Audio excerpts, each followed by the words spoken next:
নমস্কার বন্ধুরা, মৌস লাইফে আপনাদের সবাইকে স্বাগত। তো আপনারা দেখতেই পাচ্ছেন ঋষি খুশি হয়ে আজ খুব নাচুনাচু করছে, কারণ ও বুঝতেই পেরেছে আজ আমরা বেরু করতে যাব। সবাইকে ভালো জামা কাপড় পরতে দেখলেই ও বুঝতে পেরে যায় আজ কোথাও বেরু করতে যাওয়া হবে। তো আমরা কোথায় যাচ্ছি সেটা আপনারা ফুল ভিডিও দেখলেই তো আমরা বেরিয়ে পড়লাম। আর ঋষিকে দেখুন, ঋষি কত খুশি। গাড়িতে শরীর খারাপ হয়ে যাওয়ার কারণে আমি বেশি ভিডিও আর করে উঠতে পারিনি। এখন প্রায় দুপুর 2টো আর আমরা এখন শক্তিগড়ে লাঞ্চ করতে নেমে পড়েছি। আর অনেক খুঁজে এই রেস্টুরেন্টটা পেয়েছি। শক্তিগড়ে সচরাচর ভাতের রেস্টুরেন্ট খুঁজে পাওয়া যায় না, চারিদিকে শুধু ল্যাংচা আর ল্যাংচা। তো বাড়ি থেকে ঋষির জন্য মাছের ঝোল নিয়েই এসেছিলাম, শুধু এখানে এসে ওর জন্য ভাত নিয়ে নিলাম। এই যে আমরা খেতে বসে পড়েছি। অনেকটাই বেলা হয়ে গেল আজ, কি আর করা যাবে, বাইরে বেরোলে একটু বেলা তো হবে। আমাদের খাওয়া দাওয়া শেষ, এবার ঋষি কতক্ষণে গাড়িতে উঠবে এটাই চিন্তা করছে। তো আমরা আবার বেরিয়ে পড়লাম। এখনও অনেকটা রাস্তা যেতে হবে জানেন, প্রায় আমাদের কোনো প্রবলেম নেই, কিন্তু এই ঋষিটা খুব অধৈর্য হয়ে পড়ে জানেন। দেখুন কি করছে, দেখুন কত দুষ্টুমি করছে দেখুন।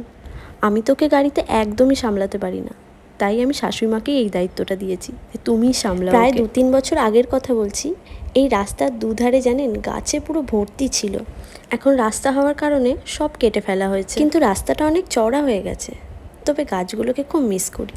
আর 1 মাস পরই এই জায়গাগুলোতে কাশ ফুলে একদম ভরে যাবে। তখন এত সুন্দর দেখতে লাগে না যে আপনাদের আর বলে বোঝাতে পারবো না।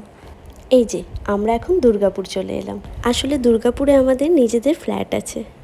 এখন আর এখানে থাকা হয় না, তবে মাঝে মাঝে এসে আমরা এখানে সময় কাটিয়ে যাই। এই যে চলে এলাম এবার আমরা। আর এই ঋষি মহারাজাকে দেখুন, জুতো খুলে বসেছিলেন।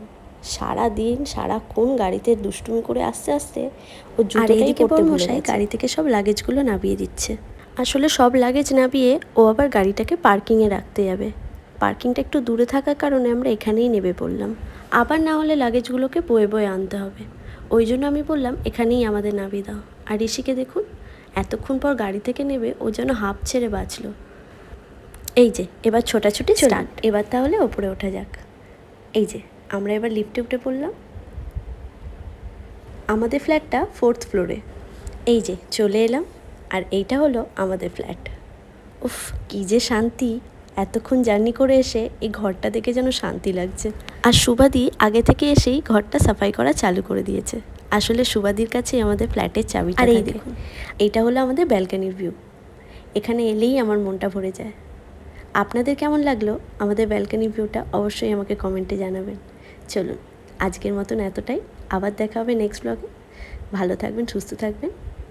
লাইক শেয়ার কমেন্ট অবশ্যই করবেন, আর ফলো করতে একদম বলবেন না। টাটা।